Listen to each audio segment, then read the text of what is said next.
Nunca dejes que nadie te diga que no puedes hacer algo. Si tienes un sueño, tienes que protegerlo.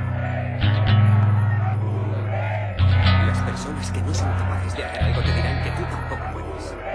Si quieres algo, ve por ello. Y punto.